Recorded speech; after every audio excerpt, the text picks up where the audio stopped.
muchas acciones de la huella que nosotros generamos como arquitectos en los lugares que se pueden determinar desde el momento que se está diseñando, ¿no?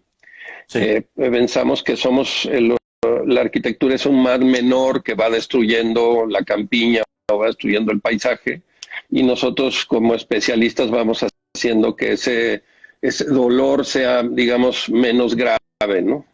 Y ok. esa es la parte en la que yo no comparto para nada, y justamente desde ahí estamos nosotros trabajando desde hace muchos años en tratar de entender la huella, lo que le dicen los americanos el footprint, que es el espacio o la herida que le estamos haciendo a la tierra o a la Pachamama o a la naturaleza en específico con nuestras acciones, ¿no? Claro. Hay un concepto muy importante y ahora los arquitectos famosos han empezado a tomarlo, como Kulkas y algunos otros, en donde está la imperiosa necesidad de que el ir destruyendo el mar menor, ¿no? O haciendo esta invasión urbana urbana hacia el campo. Podríamos pensar que el urbanismo es el campo que viene reconquistando la ciudad, ¿no? Entonces, si Sí, nosotros nos volteamos en un sentido de 180 grados y vamos entendiendo cómo el campo puede ir entrando y saliendo a los bordes, a los límites y en la forma de habitar dentro de las ciudades, ¿no? correcto. Ahora, ¿cómo metes en todo esto los sistemas reconciliatorios como base de trabajo? ¿Cómo poder entender el alcance de esto? Porque lleva un tema cultural de fondo, ¿no? Un tema de una parte intangible de alguna manera. Bueno, en realidad son sistemas reconciliatorios, ¿no? Yo creo que lo primero que tenemos que hacer es reconciliarnos nosotros con nuestros propios ancestros, ¿no? O sea, la arquitectura vernácula en nuestros pueblos y en nuestro territorio, que es una gran universidad con muchísimos conocimientos de ecología. Entendamos que toda la vivienda maya o la vivienda mije o soquets o tzil o jolabal, no sé, cualquiera de estas regiones que han estado más de 2000 años transformando su forma de habitar el espacio sin devastarlo específicamente, ¿no? Es Sí, muy importante cómo ellos saben perfectamente hasta dónde y cómo intervenir en el sistema de los materiales y en hacer que las cosas tengan un sentido un poquito más dinámico, vamos a entenderlo así, ¿no? ok, Entonces, cuando tú lo entiendes desde ahí, cuando yo me fui a vivir a Oaxaca y tuve una ONG, entendí, en lugar de ayudar, acabé aprendiendo, ¿no? Entonces tuvimos ok, un sistema con la TU de Berlín, en el que íbamos trabajando, diseñábamos, conseguíamos los fondos y construíamos los edificios y los donábamos en comunidades marginales. Pero esta idea era solamente un pretexto para entender desde el México más profundo las formas del entendimiento de nuestros indígenas, ¿no? De nuestros hermanos. Y creo que ahí ok, la idea de hacer esta reconciliación con ellos es justamente abrazar los materiales naturales, ¿no? Ese es como el primer principio. ok, Hay una lista y existen también tendencias en los Estados Unidos, por ejemplo, está el Living Building Challenge, que está muy metido en la búsqueda como un reto de ser lo menos onerosos posibles en el entorno, que eso me parece importante porque no es un logro de un solo plumazo, sino es algo que se va depurando con las tecnologías correctas y vamos entendiendo cómo dañar un poco más en las cosas, ¿no? Yo creo ok. que el punto de vista cambia radicalmente sin cambiar una sola plumazo, ¿no? Claro. Ahora, este pensamiento indígena, de alguna manera contemporáneo, Alejandro, ¿qué abarca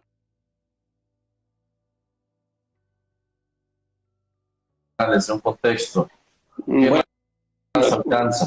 primero que nada,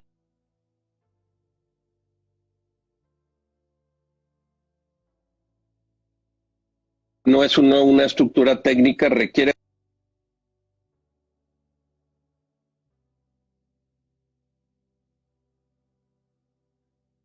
hay que entender que el paisaje se potencia a través del punto de observación y no es necesario que se construya todo. O sea, en un sentido, nosotros ponemos un muro para atrapar un espacio, pero el espacio es en sí lo que importa, no la construcción en sí. O sea, no estamos haciendo esculturas, sino estamos atrapando el paisaje en diferentes percepciones, ¿no? Y ahí es un tema muy importante porque entra directamente la arquitectura emocional, ¿no? Entonces la magia viene justamente del misterio, de la oscuridad, viene de los vacíos, de los negativos, de los nos, ¿no? De un concierto o una ópera se da a través de los silencios, en donde el silencio potencia las escalas de valor de los sonidos, ¿no? Claro. Necesitamos saber hacer aforos en arquitectura para poder abrazar la luz, ¿no? Necesitamos oscurecer el edificio para poder indicar cuál es el manejo de la magia de la luz que tú buscas, ¿no? Entonces hay una búsqueda dentro de lo indígena también de esta parte, vamos a decir, chamánica, vamos a ponerle algún término, ¿no? Que inclusive Picasso lo describía muy interesante, ¿no? Que el mismísimo Picasso, el gran chamán de la pintura contemporánea de los 20 a 50 en Europa, decía que un brujo no hace brujería todos los días, ¿no? Okay. Hace brujería, pero no todos los días le sale la brujería. Y creo que eso nos toca este challenge otra vez, esta búsqueda de hacer magia y emocionar, porque creo que uno de los grandes temas de la enseñanza de la arquitectura y de la demostración es poder emocionar, ¿no? O sea, un edificio que te emociona nunca se te va a olvidar, un maestro que te motiva es porque te emocionó. Entonces la arquitectura emocional empieza a tomar un sentido más hacia abrazar lo que no puedes tocar, pero sí a la memoria de las cosas, como el dolor, como el vacío, ¿no? Como el extrañamiento, ¿no? Claro. Ahora, esta remembranza de sistemas o de formas indígenas, este hacer de arquitectura, considerando materiales de la zona, pues involucra un equipo, ¿no? Un equipo de trabajo, una metodología. Ahora, para lograr estos fines, para lograr este tipo de arquitectura, llamémosle así, ¿cómo funciona un equipo de trabajo? ¿Es un equipo de trabajo que se mantiene fijo en una oficina? ¿Son oficinas que se van moviendo en donde el proyecto se ejecuta? ¿Cómo funciona eso tras bambalinas, Alejandro? Bueno, ese es un gran tema en mi caso, porque aparte de que somos experimentando lo que vamos conociendo, lo que nos va latiendo, utilizando los materiales ancestrales por un lado, pero también la basura pensada como una idea ancestral, ¿no? O sea que también es muy interesante cómo las nuevas tecnologías tienen que estar vistas desde el chamanismo, vamos a llamarlo así, ¿no? Claro. Tienen que verse desde la magia para que la tecnología no sea otra cosa más que un lenguaje de expresión, ¿no? Entonces creo que el tema más importante, y eso es a lo que te refieres, es el manejo del virtuosismo de tu instrumento para poder expresar lo que quieres decir, ¿no? En el caso de la arquitectura nuestra, que es la arquitectura contextual, quiere decir que todo sale del lugar, ¿no? Entonces, si yo hago una construcción en Mérida, pues tengo que tocar y la información saldrá de Mérida en específico, ¿no? Del lugar o de Yucatán en específico. Y sucede diferente en Baja California, como sucede diferente en Oaxaca, como sucede diferente en otras cosas, ¿no? Claro. Creo que este tema de la arquitectura contextual te pone una serie de determinantes, como por ejemplo que la arquitectura no va a ser igual una a la otra, ¿no? No vamos a tener un estilo como pudo haber sido Legorreta o González de León, etcétera, que conocemos, que es una búsqueda de una arquitectura que se va perfeccionando, ¿no? Yo creo que no solo hablando bien de mi trabajo, sino también mal, muchas de las cosas es que no se logra perfeccionar porque estás cambiando de contexto cada vez, y eso es uno de los temas más importantes, ¿no? En esta búsqueda de perfección, a veces nos referimos a una parte más estética de la arquitectura, ¿no? Pero si hablamos de las emociones, como hablabas hace un momento, y la estética, entonces a veces la estética tradicional se va modificando porque a través de las emociones podemos apreciar de diferente manera los espacios que habitamos. Y aquí tiene que ver mucho lo que mencionas del uso de basura, de objetos que ya no usamos para estos espacios que no están dentro de la estética convencional, ¿no? Pues es que eso es lo primero que tenemos que hacer, lo dices muy bien, es reeducarnos, ¿no? Creo que nos han vendido una idea de futuro que ahorita pues, se ha colapsado, ¿no? Está más claro que nunca. Esta idea de que el colapso lo tenemos que abordar desde el control de daños, ¿no? Desde un punto de vista contextual y ancestral. Porque lo que pasa ahorita con el COVID y nuestro sistema de vida es otra vez un sistema reconciliatorio. Más que una vacuna necesitamos una reconciliación, ese es mi pensar, y va a ser con la alimentación, va a ser con una arquitectura vista desde otro lugar. Vamos a potenciar el paisaje, vamos a disfrutar los exteriores, vamos a disfrutar el paisaje y la vegetación y tratar de volvernos hormigas, ¿no? Para formarnos parte de un ecosistema en lugar de dominar el entorno, ¿no? Y creo que hay una visión muy clara en el que la ecología ha muerto, ¿no? Y lo que sigue son sistemas restaurativos. Eso es lo que nos corresponde ahorita. O sea, cada acción que tú hagas tiene que aportar algo a la restauración de nuestros daños ancestrales, ¿no? Y es importante pensar que no es un impuesto ni un dolor, sino es un gusto y descubrimiento de un gozo, ¿no? De algo que vas descubriendo a través de cosas que en tu trabajo de repente empiezas tienes una tesis pensando y después en algunos momentos se descubren maravillas, ¿no?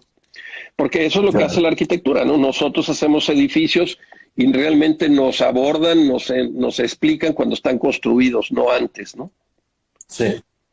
Ahora, en esta parte donde hablamos de reutilización de materiales para generar un impacto distinto, más reconciliatorio precisamente, Alejandro, ¿cómo entender esta estética? ¿Cómo entender los materiales? Porque hablas de que los materiales que se reutilicen dentro de este ejercicio no se modifiquen mucho, no se transformen mucho para que es contar una historia de la historia de vida de ese material o de qué trata. Bueno, ahí hay una gran discusión. Creo que Peter Zumthor en su libro Rojo describía muy claramente que la piedra no tiene ningún sentido hasta que el albañil la toma y la coloca, ¿no? Esta idea de la transformación a través de la mano del operario, la mano del constructor, tiene una semiótica y lo que tú tienes que entender en los materiales es justamente el alma del material primero, ¿no? O sea, la vida tectónica es completamente diferente, o las piedras son completamente diferentes al barro, al tapial, al cob, al adobe, ¿no? Hay un mundo de evolución en el manejo y en tocar. Yo recuerdo mucho cuando empecé a construir en adobe, que empecé a tocar la tierra y a hacer mezcla con la mano y a poner algún adobe, con la curiosidad que le quitas al albañil la cuchara, ¿no? Sí. Y me encantó sentir como algo que sabía yo sin saber haberlo hecho nunca, ¿no? Hay una parte en nuestro ADN que está metida, y eso es un gran descubrimiento, en la protección de la ecología a través de la arquitectura vernácula, ¿no? O sea, nuestros ancestros utilizan todo lo que está a la distancia de su mano, se curan, comen, construyen y hacen todo en un radio menor en todo su entorno y saben cómo utilizar, ¿no? Ok, buenísimo. Ok. Vaya, pues en algún momento, viendo un poquito de tu trabajo, Alejandro, entendimos una frase que nos gustó mucho que dice: el diseño es el producto más importante para la conservación, ¿no? No sé si me escuchaste se trabó un poquito. Sí, no te preocupes, te repito. Sí. Una de las frases que nos gustó, investigando un poco sobre tu trabajo, es: el diseño es el producto más importante para la conservación, ¿no?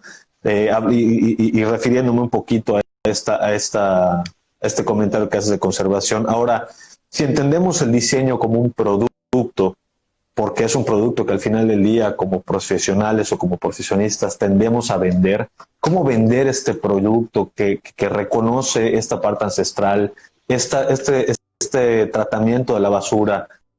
¿Cómo abordar estos temas con una sociedad que no está acostumbrada? Bueno, ese sí es un problema porque necesitamos, bueno, primero reeducarnos nosotros, ¿no? Ese es el primer tema. Después, sensibilizar al cliente, que creo que es otro tema que tenemos que apuntar como arquitectos. Nosotros no vamos a educarlo, solamente lo vamos a sensibilizar, ¿no? Le vamos a enseñar un poco más lo que hemos estado investigando para que él logre hacer lo suyo. Acaso muy difícil, porque los clientes tienen una idea prehecha de lo que quieren cuando te buscan, pero también los clientes es como ir al doctor, ¿no? O sea, tú cuando te da un ataque cardíaco no le vas a decir al doctor que te opere la tricúspide, pero mejor te voltee la mitral pero mejor te haga el Bentz en el otro lado, ¿no? O sea, tú le das un diagnóstico y sobre lo que él necesita, ¿no? Y ahí hay un trabajo muy humilde de la cita para que le puedas dar un diagnóstico para él, que él esté correcto para él, ¿no? Sí. Entonces hay un tema. No educación, porque educación nos referiríamos a un concepto mucho más amplio, ¿no? Y aparte es muy arrogante decir que nosotros vamos a educar a alguien, ¿no? Yo creo que nosotros en nuestra investigación vamos descubriendo y compartiendo ese conocimiento que vamos desarrollando.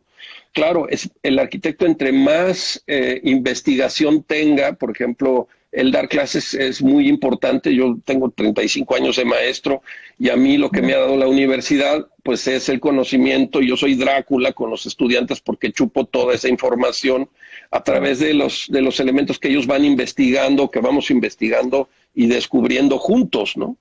Entonces eso el cliente lo tiene que recibir y eso creo que es un gran tema porque creo que los clientes necesitan las cosas bien hechas para que reciban la basura como poesía, ¿no?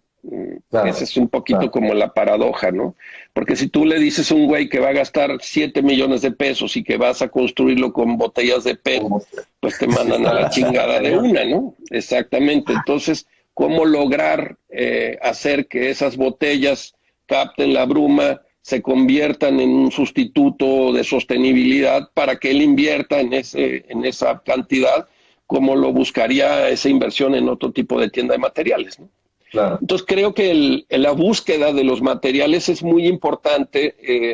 Estos de Living Building le llaman Red List, que es como una lista de materiales puros, que eso hacemos nosotros en la oficina, que se puede ser un buen consejo.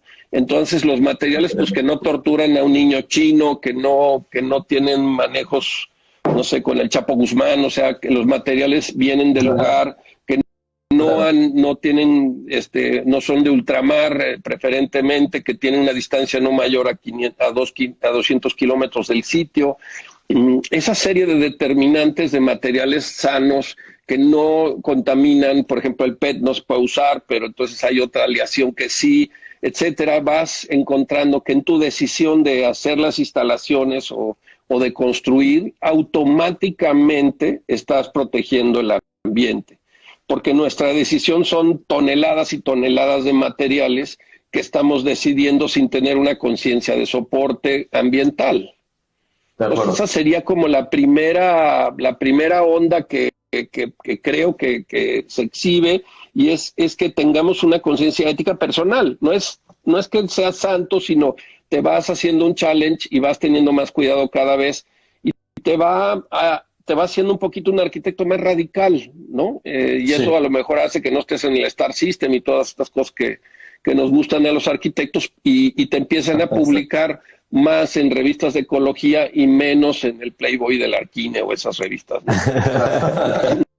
Ahora, Alejandro, eso, bueno, con la filosofía y el approach del uso de materiales, pero ¿qué pasa cuando pasamos al plano de la temporalidad de los edificios que habitamos? Mucha de esta basura viene de que termina la vida de los materiales, a veces de construcción, a veces no.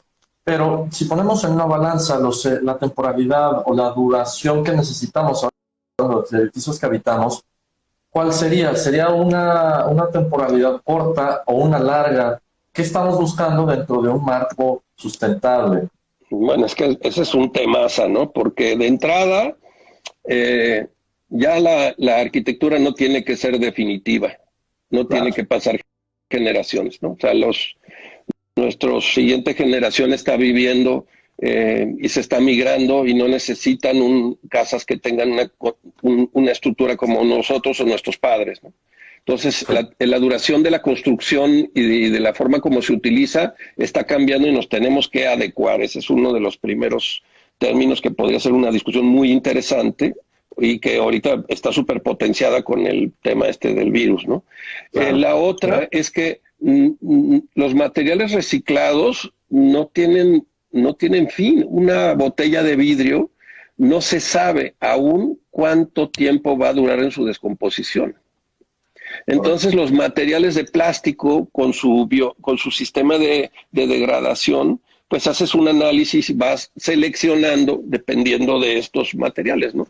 Si tú construyes, por ejemplo, una vinícola con barcos que están en Baja California, que no llueve, que no tenemos como ustedes estos insectos que se comen la madera antes de que la termines de poner, Sí. que no tenemos moscos, que no, estamos en el desierto, está seco todo. El barco estuvo 70 años en el mar y chupó todo el boro de la sal. Y luego, para que no se infecte, lo quemas, como se quemaban los templos japoneses o como se quemaba la arquitectura antigua en los pueblos, para que las termitas no le entren a la mano. Tú lo quemaste para usarlo porque olía a cemento, olía a gasolina y a pescado. Y vas a hacer vino allá adentro, entonces para cambiarle el olor, pues lo quemas. Pero al quemarlo, descubres el dolor del material, ¿no? La semiótica de un barco que tiene su historia, la de la madera y luego la de la quemada, ¿no? Entonces, cuando entiendes que entrar a un espacio completamente quemado es una acción que prácticamente te pone a llorar, ¿no? Te hace un recogimiento muy fuerte, empiezas a descubrir que la oscuridad es una de las magias más importantes de la arquitectura. Entonces se puede oscurecer quitando luz, pero también se puede oscurecer quemando un muro, ¿no? Entonces, al generar un muro quemado o una estructura quemada, como la que vieron ahí en las obras, lo que sucede es que se petrifica la sombra. Entonces, cuando tú pones un palo quemado, ahora la próxima vez que vean un palo, quémelo y pónganlo afuera, vas a ver cómo la sombra del palo y el palo quemado no se distingue. Y entonces logramos lo que siempre deseamos desde siempre, que fue abrazar nuestra propia sombra. Claro. Ok. Se vuelve un espejo del objeto, ¿no? Ya sea a menor escala, un objeto arquitectónico mayor. Y como no lo puedes tocar, no sabes cuál es real y qué no, que es otra de las grandes partes de la magia de la arquitectura, ¿no? Porque lo que estamos haciendo es construyendo el 10% y el 90% de la percepción es lo que tú sientes, lo que se mueve el sol, lo que viene el viento, la topografía, ¿no? Y las relaciones topográficas del punto de vista. Entonces, cuando nosotros entendamos que construir es hacer uno o dos movimientos que potencian, ¿no?, la espacialidad de la arquitectura, seas dueño de la tierra o no.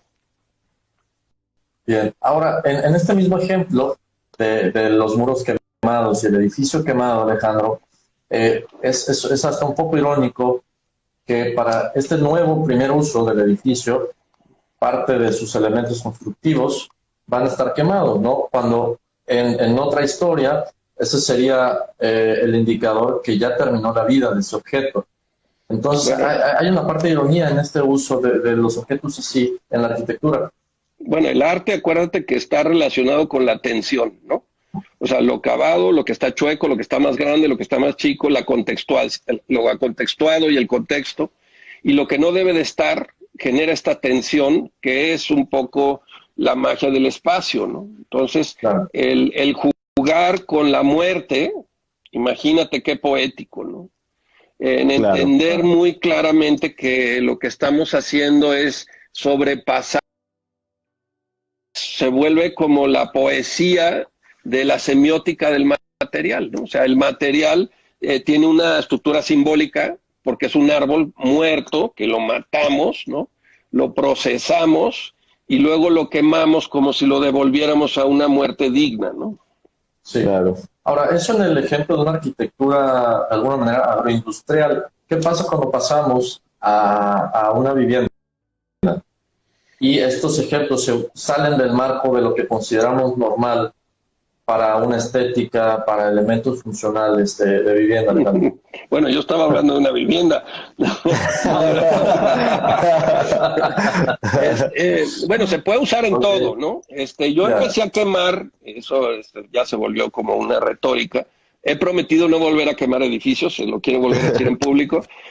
Cuando me divorcié, cuando me separé con un chorro de dolor, empecé pues, a alucinar en que tenía que utilizar esa frustración a través de mi quehacer y de mi trabajo, ¿no? En lo que escribo, en lo que pinto y en lo que construyo, porque creo que era la forma de descubrir esta sensación del dolor a través de un espacio construido, ¿no? Y aprendí muchísimas cosas, entre ellas vino esta cosa de quemar los edificios, y se volvió, y quemamos galerías, quemamos vinícolas, quemamos casas. Sí. El chiste de lo quemado es cómo lo pones, ¿no? O sea, no es un sistema decorativo, es un aforo teatral, ¿no? Acuérdate que cuando haces una escenografía de teatro, tienes una caja negra alrededor de la escenografía para poder poner lo que vas a hacer la escenografía en sí. Entonces, en escenografía es muy claro, es como hacer un cómic. Cuando haces un cómic, potencias la sombra y el número de tintas que vas a usar, ¿no? Entonces, con 4 rayas expresas muchísimo con una pequeña sombra de la cara del cuate que está saliendo, ¿no? Entonces, es más negro y más vacío que lo que ves, ¿no? Y tiene que ver con el erotismo también, porque el deseo es otro de los grandes temas que tiene que ver con estar cerca, lejos, la intimidad, ¿no? Lo que logras, el coito, no sé, todos estos elementos que son narrativos en toda la poética del teatro, del cine, de la arquitectura y de todos los elementos que están envueltos en el ser humano, ¿no? Ok.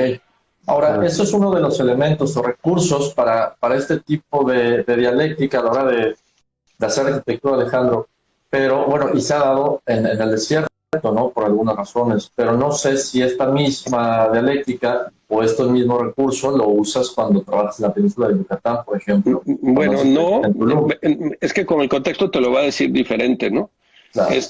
Yo ahorita nos atropelló la crisis económica. Yo tenía una oficina en Tulum que ahorita está en stand-by. Teníamos varios proyectos en la zona de Siancán, en la selva en específico, que donde más trabajo es en donde no hay casas, ¿no? En donde no hay ciudad. Tenía algunos presupuestos y cosas y pláticas sobre proyectos en específico, y también en Holbox, trabajando mucho con estructuras de bambú y mimesis con la selva, biomimesis, ¿no? Entonces, por ejemplo, Siancán, que es una zona muy delicada, donde tienes una serie de plantas protegidas como la palma, aunque vayas a quemar o no, ¿no? Tiene que ver con la imitación de la naturaleza.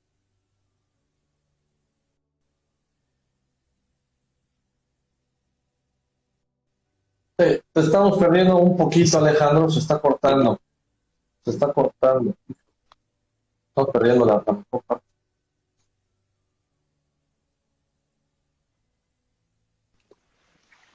No, todavía no. Ahí va, ahí va. Ahí está. Ahí está. Es que no sé ahí si va, el ahí va. internet. No, sí. Creo que ya está, nada, le faltaba un movimiento al celular y ya. Pues es que, se cortó un momento. Adelante. Sí, no, yo creo que, por ejemplo, la selva, pues el trabajo de lo contextual te lo dice la biomimesis, ¿no?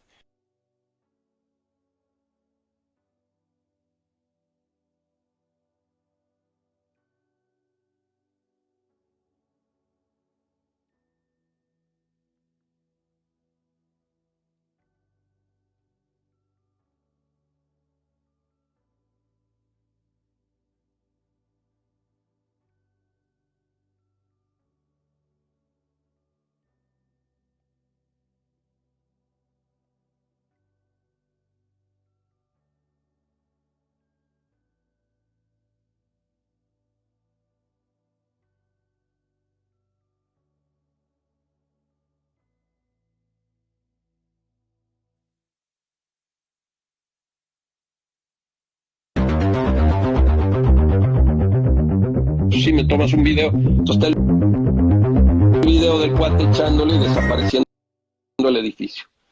Okay. Y creo que en lugar de desplantar, ¿no? Como proceso normal. Es que si tú vas a Tulum, ¿te acuerdas que tienen una pinche playita así? Todo el mundo está puesto, ahí están todos los bares, el punchis punchis, todo en, no sé, en 20 metros de zona federal. Y de ahí para atrás está hecho papilla la selva y descompuesta.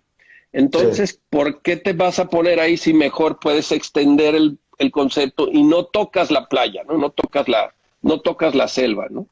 Entonces, ese tipo digamos, de trabajos que te da el sitio y que te da la arquitectura contextual son los análisis necesarios para tomar un poquito más de tiempo en lo contextual, ¿no?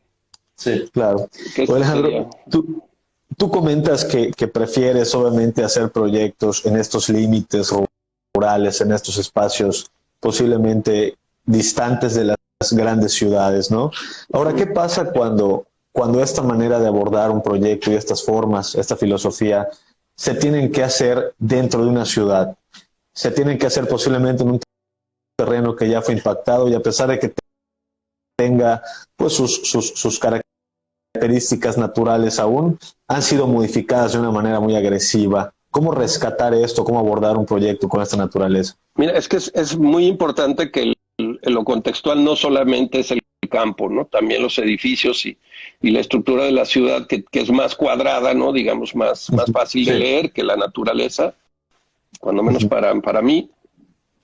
A mí me acaban de pedir unos presupuestos que desafortunadamente no cuajaron para un desarrollo que se llamaba Tulum 100, que eran 100 hectáreas en Tulum, que ya tenían los edificios diseñados por una serie de arquitectos, que creo que casi todos son de Mérida,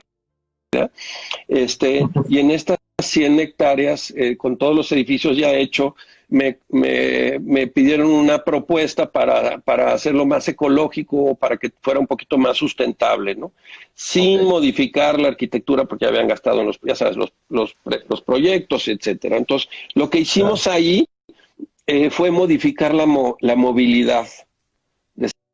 Desaparecimos las calles y las suburbans, pusimos ecobicis, hicimos estos carritos de golf, aminoramos las distancias, obligamos a la gente a caminar y eso dio la recuperación de un 70% de selva.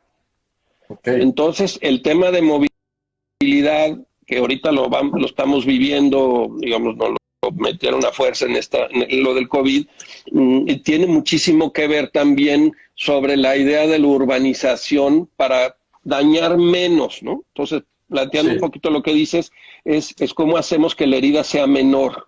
Y la herida está en todos lados, está en las ciudades, está en la skyline, o sea, está en los bordes, en los límites y en las alturas. Y creo que esas serían las discusiones que tendríamos que tener como arquitectos o como grupo para tener un especialista que pudiera llegar a leer un poquito antes y después nosotros ser sensibilizados, por llamarle lo mismo que estábamos diciendo, para que cuando lleguemos a la selva de Tulum, por ejemplo, pues le rompamos menos la madre o que el impacto esté relacionado a la forma como se está viviendo ahora en Tulum, ¿no? Claro. Creo que hay mucho que aprender ahí. Ok, ahora esto como ejemplo en zonas que ahorita, bueno, de alguna manera son tendencia, están de moda, se hacen desarrollos, pero ¿qué pasa cuando a veces tenemos la idea, Alejandro, en la que trabajar en la parte rural, en la parte del campo, haciendo arquitectura, siempre conlleva sentimientos, entre comillas, positivos, pero a veces platicabas en uno de los links que nos pasaste de tus pláticas que a veces salen cuestiones negativas, ¿no? Y salen sentimientos negativos también de todo esto que no te esperabas. Entonces, ¿cómo lidiar con esta parte no tan bonita del ejercicio arquitectónico en la que pueden relucir sentimientos que vienen relacionados a la cultura, al paradigma de la gente que vive en esas zonas? Bueno, es que también tenemos muy poco conocimiento de esas zonas, ¿no? De entrada estamos entendiendo, diciendo que... ¿Me escuchan? Sí. ¿Me escuchan? Sí, pero de entrada estamos entendiendo que los gente del campo son pobres, ¿no? son miserables, ¿no? Están atrás porque no han podido desarrollarse, cuando en realidad tienen una calidad de vida ancestral y muchísimo mejor en muchos casos que nosotros, ¿no? Entonces, sí. hay un tema muy importante. Fíjate, hay un caso que ahora sí que es digno de la araña, ¿no? Y es el tema del terremoto, que hubo con Reconstruir MX, en donde todos los arquitectos mexicanos famosos hicieron una construcción en San Mateo del Mar, o San José del Pacífico, no sé cómo se llama.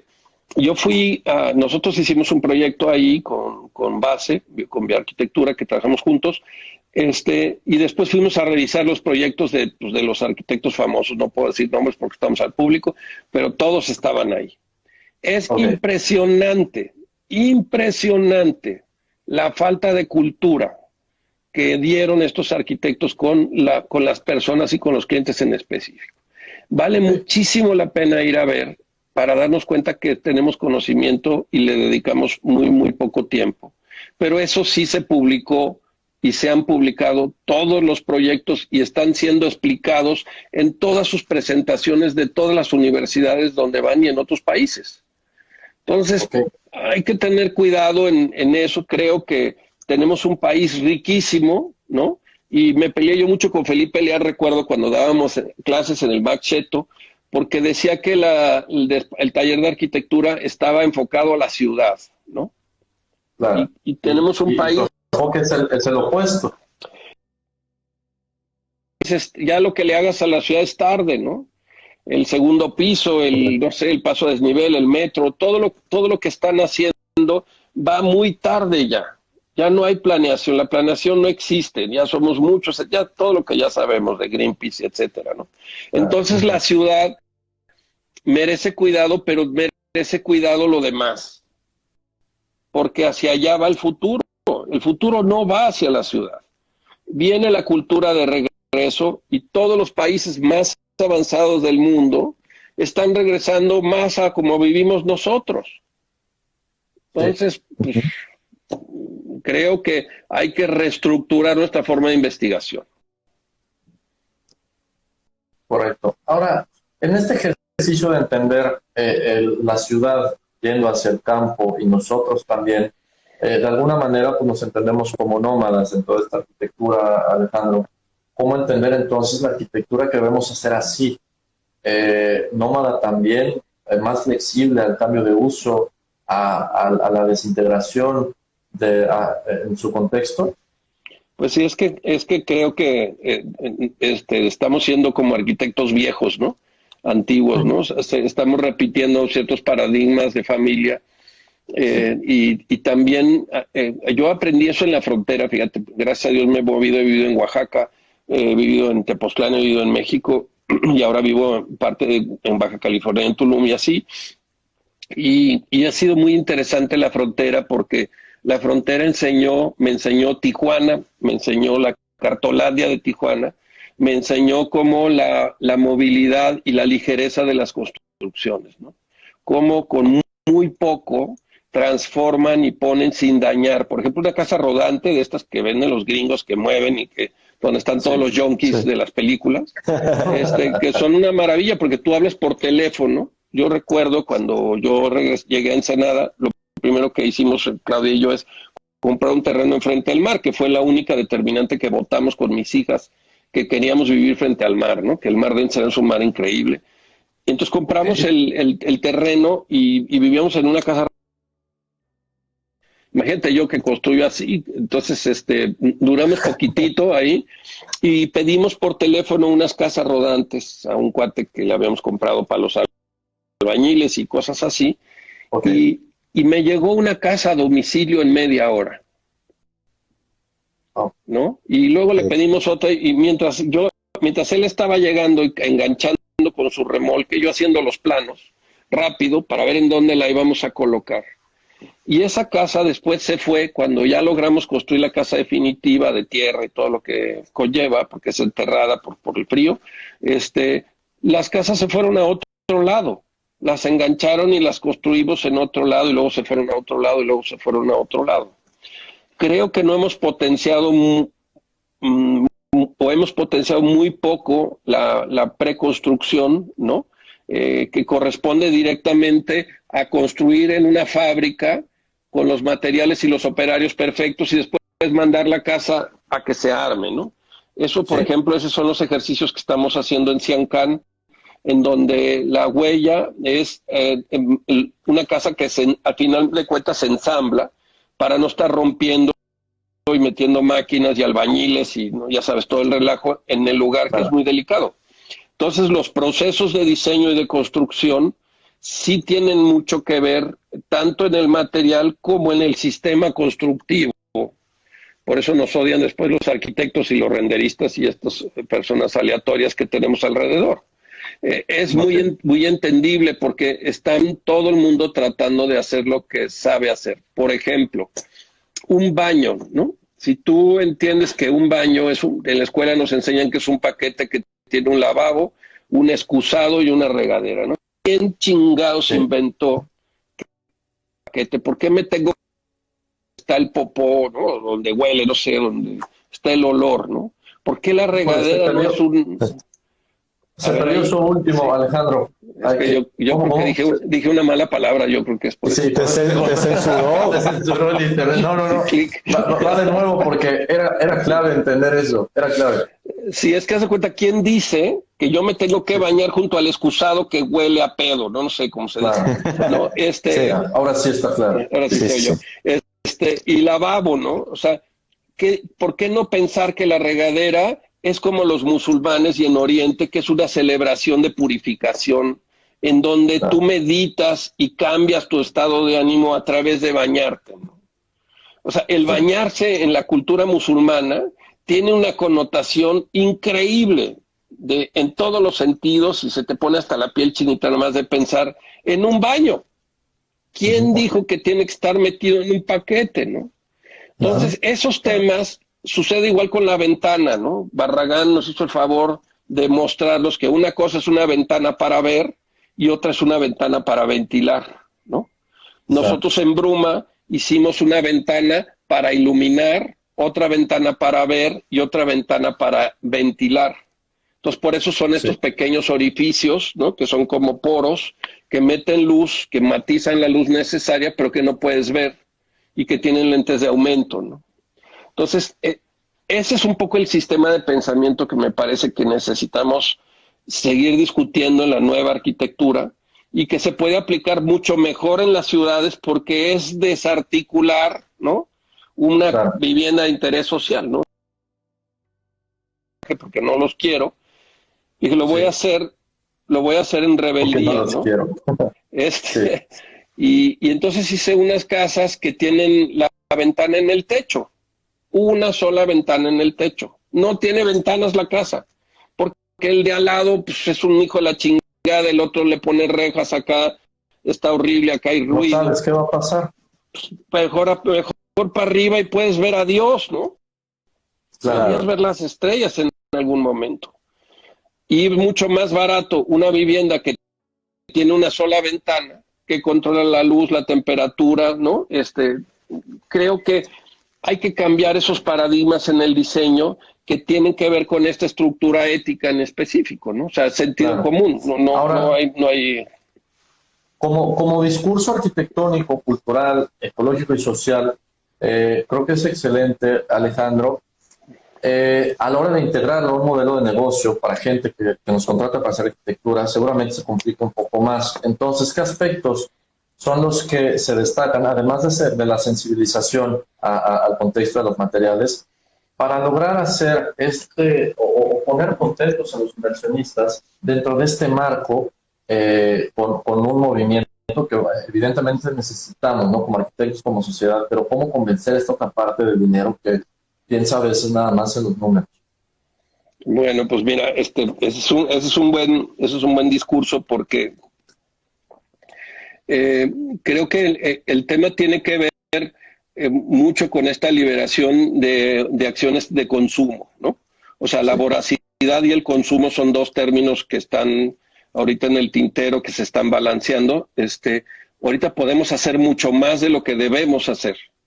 Entonces tenemos que autolimitarnos nosotros, ¿no? Y esos son los ejemplos de voracidad con un cliente, ¿no?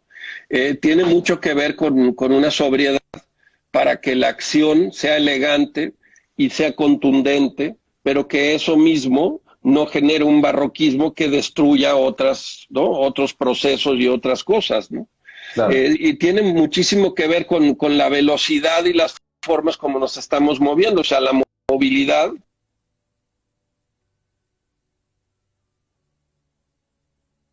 Que estamos tratando de lo esencial y de lo superfluo, ¿no? O sea, el tema con los clientes es quitar la voracidad, lo superfluo, ¿no?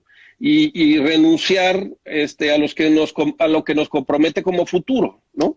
Okay. Estamos haciendo cosas por ceder con los tendríamos que acompañar con él las cosas futuras como específicos. Entonces, cuando tú haces estas relaciones con los clientes, ¿no?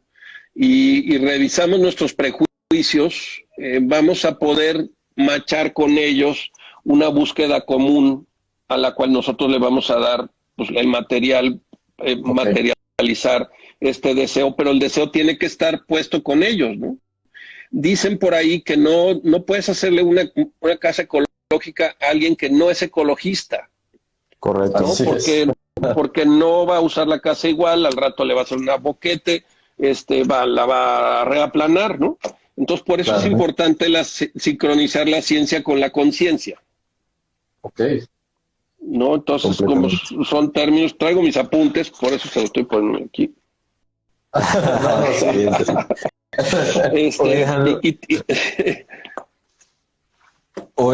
Alejandro, y fíjate también que creo que todos estos conceptos de arquitectura de los que nos estás platicando, súper inteligentes y de súper conciencia, también apoyan o apuntalan un concepto que hace mucho tiempo habíamos perdido, que es la autoconstrucción, ¿no? Uh-huh. El hecho de que la gente hoy en día, cuando busca una vivienda, está buscando una vivienda de estas viviendas que se hacen como galletas, ¿no? Que se hacen de a miles o de a cientos, porque es lo que les queda a la mano. Pero vaya, esto también es una alternativa que es de bajo costo y de alto costo, dependiendo del cliente, ¿no? ¿Has tenido experiencias en autoconstrucción?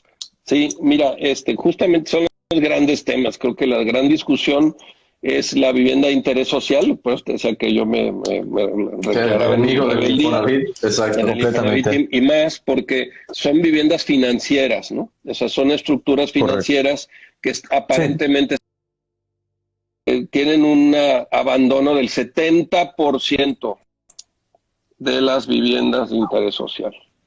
Y eso significa que o están mal en el clima o están lejos, muchas veces les queda más barato, más caro pagar la pecera que la mensualidad de la casa, etcétera, ¿no? O sea, no están consideradas como una planeación, sino simplemente están puestas como un sistema de evaluado numérico, ¿no?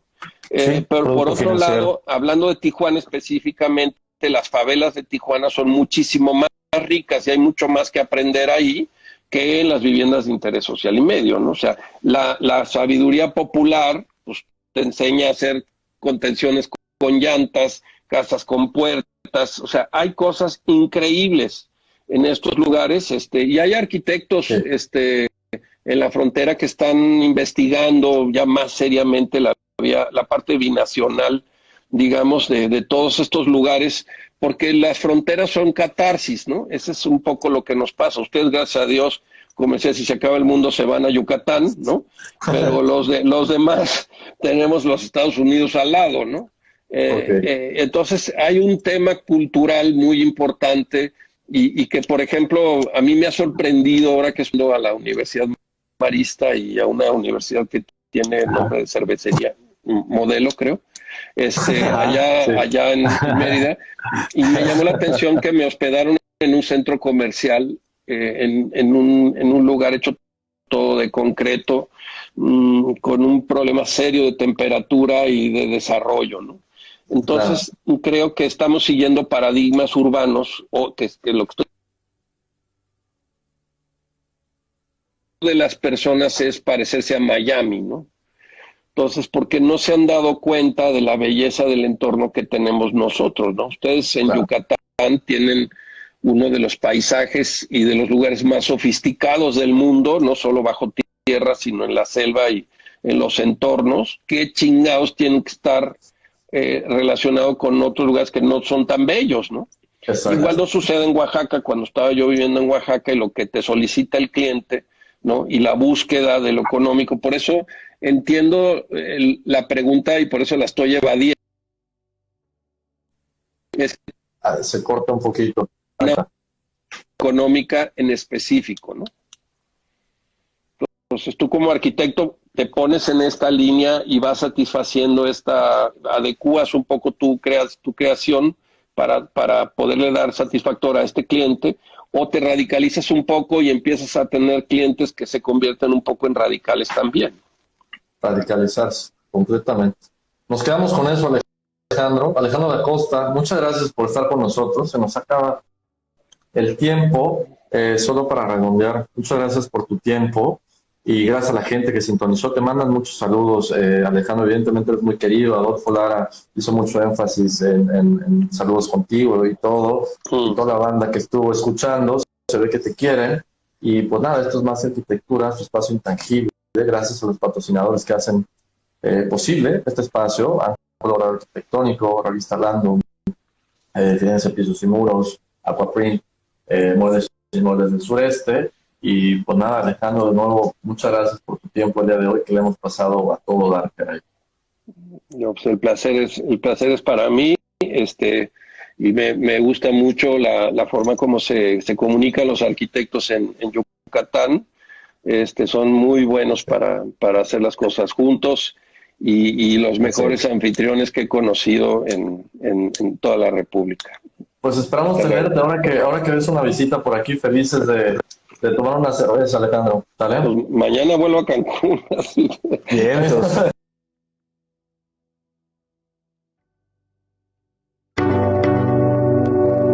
Los Inexpertos.